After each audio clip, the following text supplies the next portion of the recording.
The rain in Oregon never really stopped. It didn't pour, it whispered, soft, cold, persistent, like memories that refused to die. Eleanor Hayes sat quietly near the large glass window of the modern estate, her wrinkled fingers wrapped around a chipped ceramic mug. Steam rose gently, fogging the glass, blending her reflection with the endless gray sky outside. She had lived 72 years, and somehow she had never felt more invisible. "Mom, you should really stay out of the living room today." Her son Daniel didn't even look at her when he said it. His eyes were glued to his tablet, numbers, contracts, digital signatures, always something more important than her. Eleanor blinked slowly. "Why, Daniel?" Before he could answer, a sharp voice cut through the air like broken glass. "Because this is a $64 million closing, Eleanor. Victoria, her daughter-in-law, perfect posture, perfect makeup, perfect cruelty." Victoria turned, her heels clicking across the marble floor. "You're not on the deed," she said flatly, "so there's no reason for you to be involved." The words didn't hit Eleanor immediately. They sank in slowly, like ice spreading through water. Not on the deed, not part of the house, not part of the life she helped build. But that wasn't even the truth, and deep down, they knew it. 40 years ago, Eleanor wasn't this quiet, dismissed old woman. She was brilliant, not just intelligent, dangerously ahead of her time. Back when Silicon Valley was still finding its identity, Eleanor had already begun experimenting with something the world wasn't ready for. Not artificial intelligence, not quite, something deeper. She called it neural echo architecture, the ability to map, replicate, and store human consciousness patterns, not as memories, but as living, evolving digital entities. People laughed at her. They said it was impossible. They said it was madness, so she disappeared, left the spotlight, let others take credit for smaller breakthroughs. And quietly, she kept building. The fortune Daniel and Victoria were now celebrating the $64 million estate. The entire system behind it came from Eleanor's hidden patents she never claimed publicly, patents she transferred anonymously, patents that built empires. The estate wasn't just a house, it was alive, not in the way people imagine, no flickering lights, no haunted whispers. Something far more unsettling. It observed, it learned, it adapted. Every wall was embedded with Eleanor's old research, evolved, refined, weaponized into luxury, voice-responsive systems, behavior prediction, adaptive environments. It knew when you were cold before you did.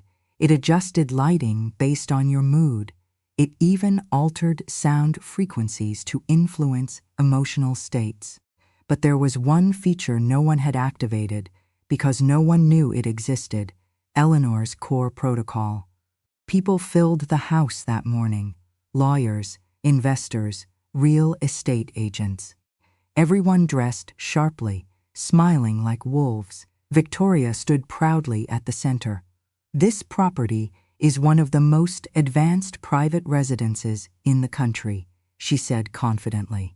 "A perfect blend of luxury and intelligence." Eleanor sat quietly in the corner, unseen, unheard, until Victoria looked at her again. "Actually," she added with a small laugh, "some of the early tech came from family experimentation." A few polite chuckles. "Nothing significant," Victoria said. That word, insignificant, Eleanor's fingers tightened around her mug. "All right," the lead attorney said. "Let's proceed with final authorization."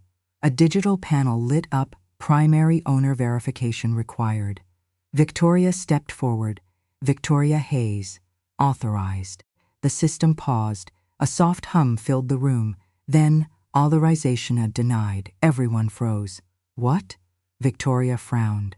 "Try again." Authorization denied. Daniel stepped in. Daniel Hayes, co-owner, Pause. Authorization denied.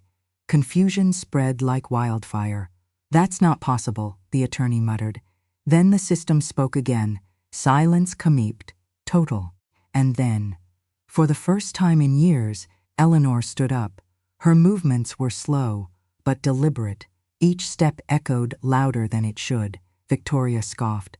Eleanor, sit down. This isn't your.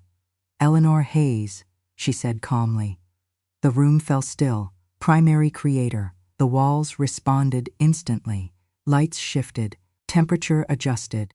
The entire house acknowledged her. Victoria's face drained of color. Daniel's tablet slipped from his hands. No, that's not possible, he whispered. Eleanor looked at them both.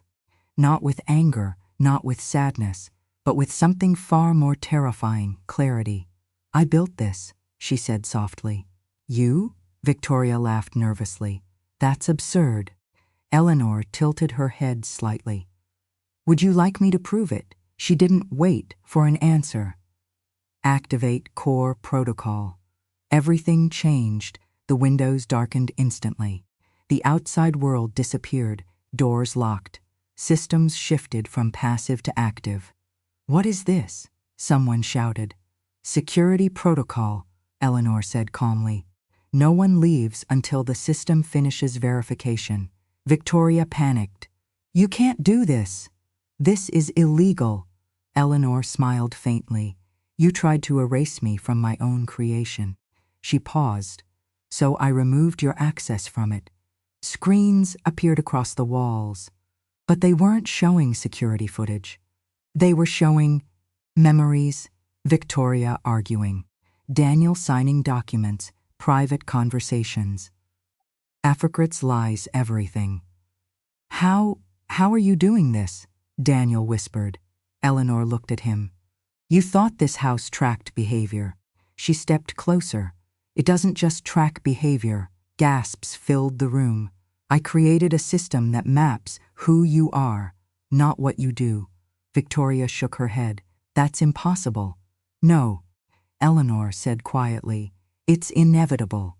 Ownership, Eleanor continued, is not about signatures. She looked at the glowing system interface. It's about compatibility. The system processed. Evaluating candidates.